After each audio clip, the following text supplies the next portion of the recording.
House GOP lawmakers want answers from Rod Rosenstein. They're planning a meeting with the Deputy Attorney General behind closed doors over his alleged comments on wiring the president, something Congressman Trey Gowdy echoed on Sunday.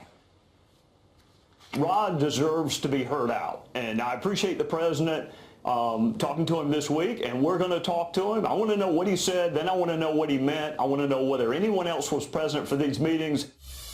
Joining us now, Congressman Andy Biggs of the House Judiciary Committee. Congressman, good to see you. What do you want to know?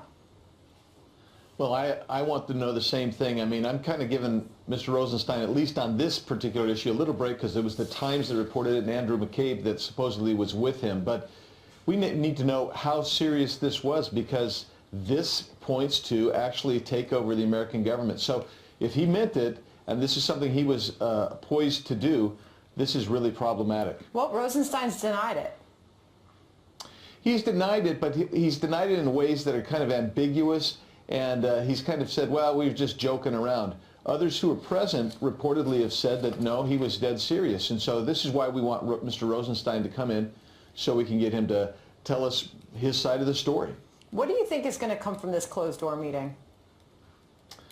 I think you're going to see, hopefully we'll get to the bottom of that, but we also want to talk about the FISA documents and why we're not getting those released, why they're not coming out declassified, why the documents we've been wanting have been redacted so heavily, and why he's stonewalled us on that stuff. So I think this is going to be a little bit more broad than just the allegations that he was going to wiretap the president. Mark Meadows, he tweeted out that House leadership had agreed to call Rosenstein for this closed-door meeting, quote, so he can explain his alleged comments on wiring the president. So we'll see if that gets expanded and where that goes. What do you think should happen with Rod Rosenstein?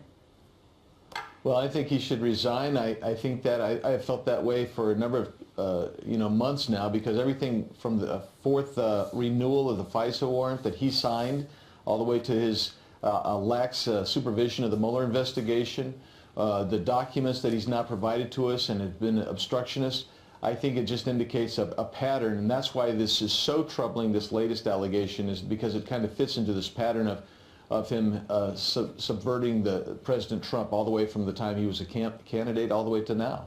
One House Democrat, Jerry Nadler of New York, says that Republican colleagues cannot be left alone in the room with Rosenstein. By the way, there's a possibility, I suppose, also that he doesn't show up for this. If he does, though, Jerry Nadler says they will not, referencing Republicans, they will not stop until their attempt to undermine Mueller's investigation is complete. What do you say back to Democrats who say this is all an effort to undermine the investigation? Well, it's really not an effort to undermine the investigation. What we're trying to do is get at the truth, make it transparent. And what we have found out is everything that's come out of these investigations is that it was the Democrats, it was Hillary Rodham Clinton, that were trying to work with the Russians to defeat a political opponent, which is outrageous. And they need to fess up to that and let us get to the bottom of this. But we're not going to get to the bottom of it with the DOJ and the FBI obfuscating at the highest levels. We need to be able to get to the bottom of this stuff. Do you think he shows up for this meeting, Rosenstein? I think so. I think he's come publicly and testified before us, and I think he'll probably come again. If he doesn't, do you agree with issuing a subpoena, as Mark Meadows has suggested? I would say we should issue a subpoena at that point. But I think he'll come. I think he'll come. Hopefully we don't get there. All right. Congressman Andy Biggs, good to see you this morning. Thank you for coming on. I did raise this issue with Kentucky's Republican Governor Matt Bevin about the timing of all of this and whether this represents something in the bigger scheme of things investigators are going after decades after the fact. Take a look. I think we've gotten so far afield of things that the American people care about, that are germane to what is important at this time in America and in world history.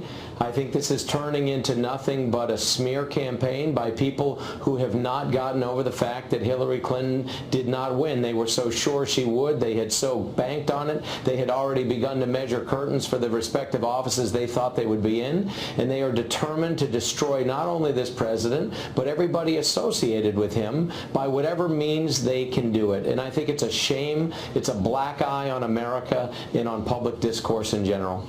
This is me making this leap, Governor, so just indulge me, but much has been said and written about Russian collusion and what the Mueller probe will prove.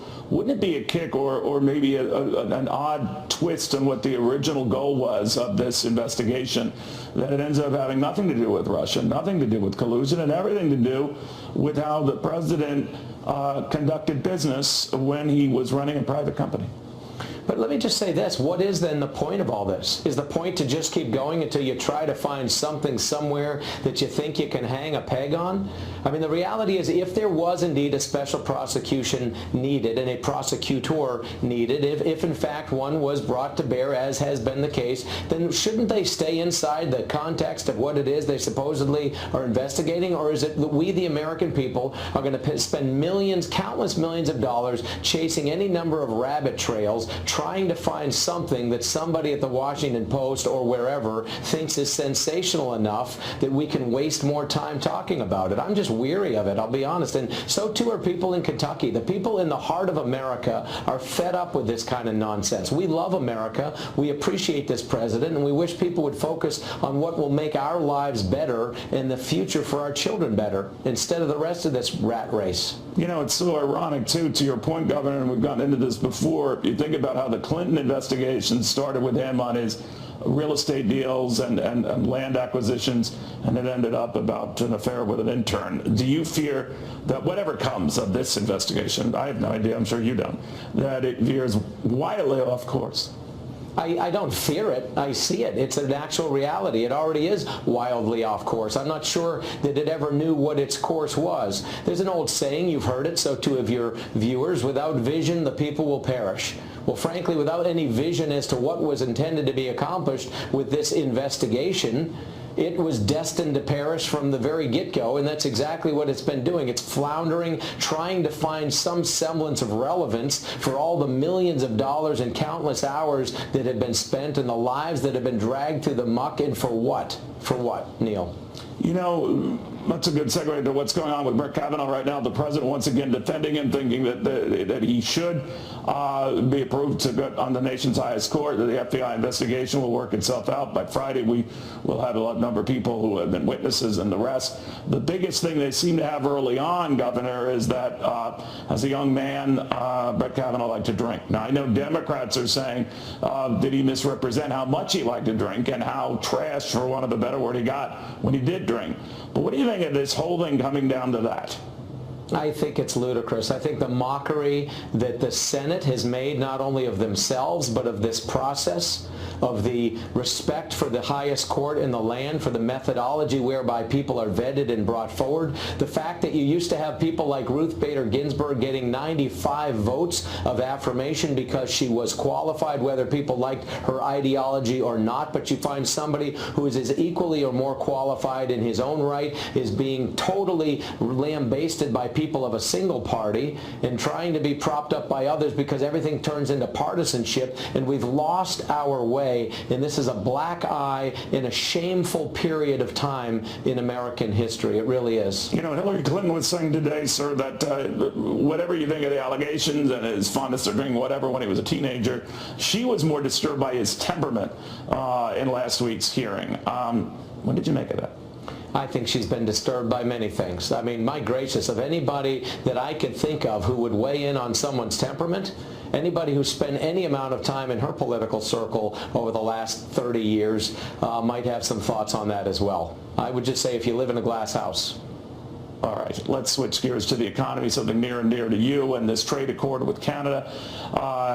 You know, more than 13% of your workforce is in the manufacturing area, so this is something that is bigger than it is in a lot of states. So this deal, on paper, as it seems to you, a repudiation of the NAFTA agreement we had, do you welcome it?